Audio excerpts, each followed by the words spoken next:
cannot believe Dad is really gonna throw out the chair. Oh, yes. Buckle up for a journey through the highs and lows of animated television as we delve into the banned episodes that sparked controversy, challenged censorship, and left a lasting impact on the world of animation. Today, we're delving into the vault of Cartoon Network's 90s classics to uncover those episodes. From tales too bold to scenes that crossed the line, we explore the boundary-pushing content that was too much for TV. Stick around till the end because these stories are not just about what was banned, they're a window into the evolving standards of what's considered suitable for children's television. It's a journey through the push and pull between creative ambition and societal norms. I'm Irish, I drink, and I ban homosexuals from marching in my parade. Now help me get my money back. Beauty and the Beach is a renowned episode from the original Pokemon animated series that aired in 1997. Directed by Masamitsu Hidaka, this episode caused controversy and was banned in many countries due to its inappropriate content. The episode takes place at a beach where Ash Ketchum, Misty, and their Pokemon friends participate in a seaside beauty contest. However, the focus of controversy stems from the portrayal of Misty's older sisters, Daisy, Violet, and Lily. They are shown wearing revealing swimsuits and engaging in suggestive behavior, which many viewers felt was unsuitable for a children's show. One scene in particular involves James from Team Rocket using inflatable breasts as part of a disguise, further adding to the controversy. Due to its perceived inappropriate content, Beauty and the Beach was either heavily edited or banned from airing in several countries, including the United States, Canada, the United Kingdom, Australia, and India. In the United States, the episode was removed from the lineup of the Pokemon series on Kids WB before its scheduled broadcast. Despite its banishment, Beauty and the Beach remains a topic of discussion among Pokemon fans and animation enthusiasts. The episode's controversial content has sparked debates about censorship, cultural differences in media standards, and the responsibilities of content creators in producing age-appropriate programming for children. This is all a big mistake. You remind me of my granddaughter. The City of New York vs. Homer Simpson is a standout episode from The Simpsons that aired in 1997. Directed by Jim Reardon, it's known for its comedic take on the Simpsons family's escapades in New York City. The story kicks off when Homer discovers his car has been wrongly parked and impounded at the World Trade Center Plaza in NYC. Determined to get it back, he takes his family on a wild journey to the Big Apple. In New York, the Simpsons face all sorts of funny situations, like navigating busy streets and meeting quirky characters. Meanwhile, Marge and the kids enjoy sightseeing and checking out famous spots like Times Square and Central Park. One hilarious scene involves Homer trying to retrieve his car from a packed impound lot, only to get stuck in a mess of vehicles. He ends up enlisting the help of a tow truck driver named Louie, leading to chaos. The episode is praised for its sharp humor, clever writing, and vivid portrayal of New York City's lively atmosphere. However, after the tragic events of September 11, 2001, it was temporarily banned because of its depiction of the World Trade Center towers. This decision was made to respect the victims and avoid any sensitivities. Despite the ban, The City of New York vs. Homer Simpson remains a beloved classic in The Simpsons lore. Its witty satire, memorable moments, and comedic take on NYC continue to entertain fans, making it a timeless favorite in animated TV history. Your vehicle is illegally parked at One World Trade Plaza. When You Wish Upon a Weinstein is a notable episode from the animated sitcom Family Guy that aired in 2003. Directed by Dan Povenmire, the episode humorously explores religious and cultural themes but stirred controversy, leading to its temporary banning and unaired status. In the episode, Peter Griffin, the main character, decides to embrace Jewish culture in hopes of improving his financial situation and intelligence. He hires a Jewish accountant and plans a bar mitzvah for his son Chris. While the episode uses humor to play with stereotypes and misunderstandings about Judaism, some viewers found its treatment of religious themes potentially offensive and culturally insensitive. Due to these concerns, When You Wish Upon a Weinstein faced temporary ban and remained off the air for a period of time. Fox executives were worried about potential backlash and criticism, so they chose not to air it initially. Despite the initial ban, the episode eventually aired on Fox in 2004, after the controversy had subsided. Its return to syndication on networks like Adult Swim sparked discussions about censorship, political correctness, and the boundaries of humor in animated programming. Oh, I get so many of them, too. I know. Shh. But later. In 1998, rude removal caused a stir as an episode of Dexters Laboratory that pushed the boundaries with its edgy content. The show, known for its clever humor and inventive storytelling, took a daring step with this installment, delving into the themes of rudeness and its consequences in a way that challenged the norms of children's animation. The story revolves around Dexter's latest invention, aimed at curbing Dee Dee's rude behavior. However, both Dexter and Dee Dee accidentally get trapped in the machine, transforming into excessively polite versions of themselves. This leads to a series of comedic misadventures as they navigate their newfound politeness and try to return to their original selves. Despite its comedic premise, rude removal sparked controversy due to its heavy use of profanity, straying away from the typically family-friendly tone of Dexter's Laboratory. As a result, the episode was banned from airing on television during its initial release. However, in 2013, rude removal was briefly aired as part of a special event, giving fans the chance to finally see the infamous episode after years of speculation. The limited airing showcased the episode's boundary-pushing humor, highlighting its irreverent take on traditional animated storytelling. The decision to ban rude removal reflects the challenges faced by content creators in balancing creative expression with audience expectations. While the episode pushed the boundaries of acceptability, it also raised important questions about censorship and the limits of artistic freedom in children's programming.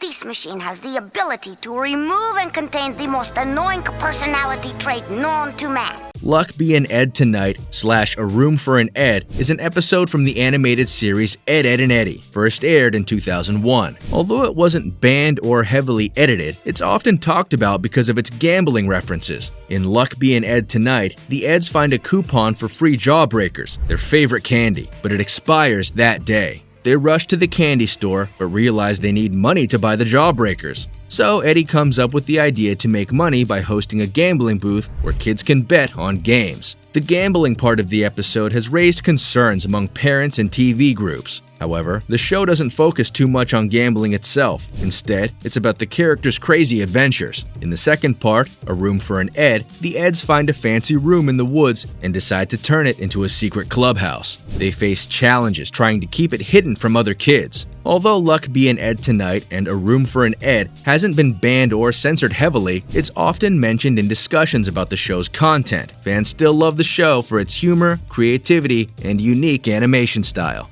Speak in small words all day. Not hard one bit. In 1998, an episode titled Buffalo Gals and Cow and Chicken Reclining aired as part of the animated series Cow and Chicken.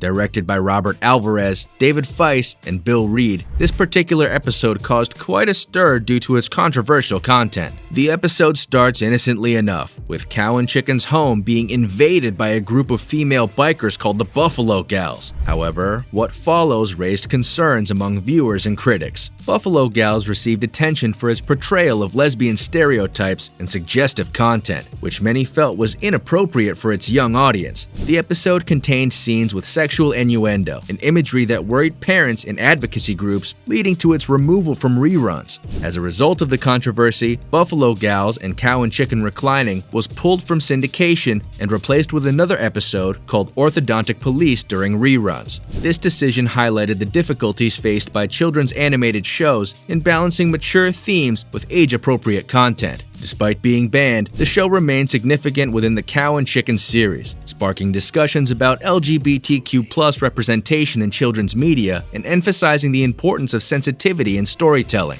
You kidding? That's never let nobody sit in the chair. Not even Mom. In 1996, an episode of Dexters Laboratory titled Double Trouble / Barbecuer / Changes became well known not just for its entertaining content, but also for the controversy it sparked. This episode, directed by Jendi Tartovsky, Rob Renzetti, and Paul Rudish, featured 3 segments, with Barbecuer drawing particular attention and criticism. The controversy centered around the Barbecuer segment, where Dexter invites superhero caricatures to a barbecue. The inclusion of the silver spooner, a character parody of Marvel's Silver Surfer, was criticized for perpetuating gay stereotypes. This portrayal led to backlash and legal concerns from Marvel, resulting in the episode being temporarily removed from broadcast. Despite this, Double Trouble/Barbecuer/Changes remains an important episode in the Dexters Laboratory series, showcasing the creative storytelling and humor that fans appreciate. It highlights the challenges Dexter and Dee Dee face, often as a result of Dexter's inventions going awry. The temporary ban of Barbecuer reflects the challenges content creators face in addressing sensitive subjects within children's programming. While Dexter's Laboratory frequently pushed the boundaries of animated storytelling, the reaction to this particular segment highlights the importance of sensitivity and awareness in depicting diverse characters and themes. What are you doing in my laboratory? I'm just here to check up on my favorite little brother. In 1994, Deadly Force became a significant episode of the beloved animated series Gargoyles, known for its intricate characters and mature storytelling. Directed by Saburo Hashimoto and Kazuo Terada, this episode delicately addresses sensitive themes, showcasing the show's ability to tackle serious topics while being suitable for a children's audience. The story revolves around a tragic accident involving Broadway, one of the Gargoyles, voiced by Tom Adcox Hernandez. During a confrontation with a gangster, Broadway accidentally shoots Elisa, a human ally voiced by Sally Richardson, mistaking her for an intruder.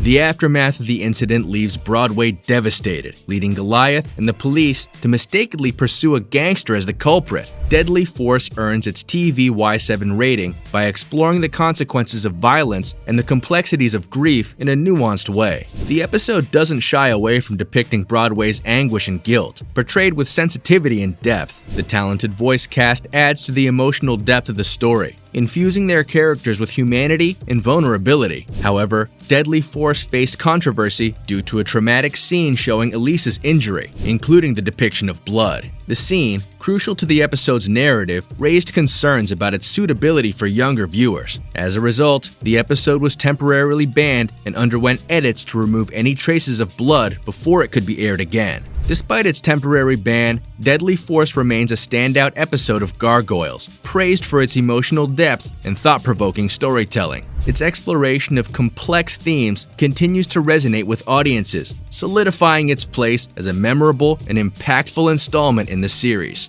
Hi, guys. Elisa, it was all my fault.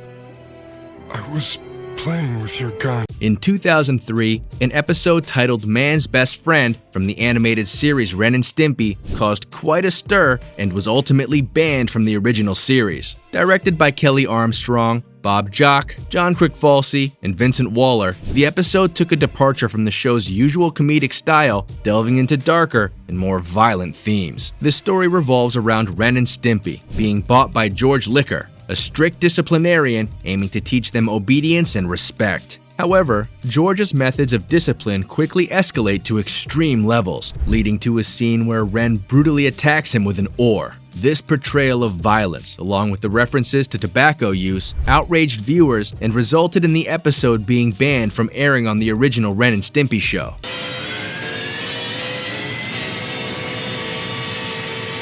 The decision to ban Man's Best Friend highlights the challenges creators face in balancing artistic expression with societal norms and censorship rules. The graphic violence and controversial themes in the episode raised concerns about its suitability for the show's target audience, leading network executives to pull it from rotation. Although banned from the original series, Man's Best Friend found a new audience when the show was revived as Ren and Stimpy Adult Party Cartoon, catering to an older demographic. Nevertheless, its controversial content continued to fuel debates about the depiction of violence in animation and the responsibilities of content creators in crafting programming suitable for different age groups. But I can! Drop and give me 20! Flying Dupes is an episode of the animated series Tailspin, which aired in 1991. Directed by Jamie Mitchell, it follows the adventures of Baloo, a friendly bear pilot, and his friends in the fictional world of Cape Suzette. In the episode, Baloo is asked to deliver a gift to the then Brain High Marshal's new summer home. However, he's unaware that the gift is actually a bomb in disguise. As Baloo sets out on his delivery, he faces various challenges and obstacles. The episode is filled with exciting action scenes, flying stunts, and funny moments with his pals Kit Cloudkicker, Rebecca Cunningham, and Wildcat. The main theme of Flying Dupes revolves around deception and the dangers of being unwittingly drawn into risky situations. It touches on trust, loyalty, and the importance of staying vigilant against manipulation. Despite its entertaining storyline, Flying Dupes sparked controversy and was banned due to its terrorism theme. However, fans can still watch it on streaming platforms like iTunes, Amazon, Prime, and Google Play to enjoy the adventures of Baloo and his friends in the world of Tailspin. Thank you for watching. Don't forget to hit the like button and subscribe.